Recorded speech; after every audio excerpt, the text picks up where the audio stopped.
মুহাম্মদ রাসূলুল্লাহ কালিমা লা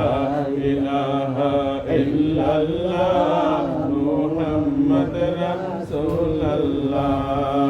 এই জীবনের গুনাহ খাতা মাফ করে দাও তুমি আল্লাহ এই জীবনের গুনাহ খাতা মাফ করে দাও তুমি আল্লাহ আমি বান্দা গুনাহগার ডাকি আল্লাহ বারে বার আমি বান্দা গুনাহগার ডাকি আল্লাহ বারে বার মাপ চাই রহম চাই বানা দে তুই আল্লাহ মাপ চাই রহম চাই বানা দে তুই আল্লাহ যেই বান্দা মুশকিলে পড়ে উদ্ধারে আলো তাহারে যেই বান্দা মুশকিলে পড়ে উদ্ধারে আলো তাহারে আশায় আছে রহম তোমার আল্লাহ আশায় আছে রহম তোমার আল্লাহ কালিমা লা ইলাহা ইল্লাল্লাহ মুহাম্মদ রাসূলুল্লাহ নবীজির উম্মত হইয়া দুজনেতে যাইছনিয়া নবীজির উম্মত হইয়া দুজনেতে যাইছনিয়া আশায় আছি রহম তোমার আল্লাহ আশায় আছি রহম তোমার আল্লাহ কালিমা লা ইলাহা ইল্লাল্লাহ মুহাম্মদ রাসূলুল্লাহ লা ইলাহা ইল্লাল্লাহ মুহাম্মাদুর রাসূলুল্লাহ সাল্লাল্লাহু আলাইহি ওয়াসাল্লাম আশহাদু আল লা ইলাহা ইল্লাল্লাহু ওয়াহদাহু লা শারীকা লাহু ওয়া আশহাদু আন্না সাইয়্যিদানা মুহাম্মাদান আবদুহু ওয়া রাসূলুহু আলহামদুলিল্লাহ আলহামদুলিল্লাহ আলহামদুলিল্লাহ কেন আলহামদুলিল্লাহ আলহামদুলিল্লাহ এটা এমন একটা বক্তব্য কোন ব্যক্তি যখন আল্লাহর শুকরিয়া আদায় করতে আল্লাহ তার নিয়ামত আরো বৃদ্ধি করে দেয় সুবহানাল্লাহ আমরা যে বসছি এখন যে অবস্থা আছি কেউ আর্থিক অনুদান থাকতে পারি অনুদান থাকতে পারি কিন্তু এরপরেও অনুযায়ী ভালো আছি আমাদের আল্লাহ কি কোনো হাসপাতালের শুয়ে রাখেন নাই অন্য কোনো বড় বিমারিতে আমাদের কি আল্লাহ আমাদেরকে রাখেন নাই আমরা মোটামুটি আলহামদুলিল্লাহ আল্লাহ শুকর আদায় করার মতো অবস্থা আমরা কি ভালো আছি না আলহামদুলিল্লাহ যখন বান্দা যখন কোনো অসুস্থতা থাকে যখন কোনো রোগের অবস্থা যখন আর শুকর আদায় করে আল্লাহ তাকে ওই উৎসে তাকে আরোগ্য করে দেয় সুবহানাল্লাহ আল্লাহ কি দয়া বানার কেউ নাই আপনি আমার কি দয়া আপনি আমার কি মহব্বত আমরা নামমাত্র মহব্বত নিয়ে আমরা দুনিয়াতে আসি আমরা সবকিছু করি পরে এরশাদ আমরা আলোচনা করবো أستغفر الله ربي من كل ذنب وأتوب إليه لا حول ولا قوة إلا بالله العلي العظيم أستغفر الله ربي من كل ذنب وأتوب إليه لا حول ولا قوة إلا بالله العلي العظيم أستغفر الله ربي من كل ذنب وأتوب إليه لا حول ولا قوة إلا بالله العلي العظيم بسم الله الرحمن الرحيم الحمد لله رب العالمين الرحمن مالك يوم الدين إياك نعبد وإياك نستعين اهدنا الصراط المستقيم صراط الذين أنعمت عليهم غير المغضوب عليهم ولا الضالين آمين بسم الله الرحمن الرحيم الحمد لله رب العالمين الرحمن الرحيم مالك يوم الدين إياك نعبد وإياك نستعين اهدنا الصراط المستقيم صراط الذين أنعمت عليهم غير المغضوب عليهم ولا الضالين آمين بسم الله الرحمن الرحيم الحمد لله رب العالمين الرحمن الرحيم مالك يوم الدين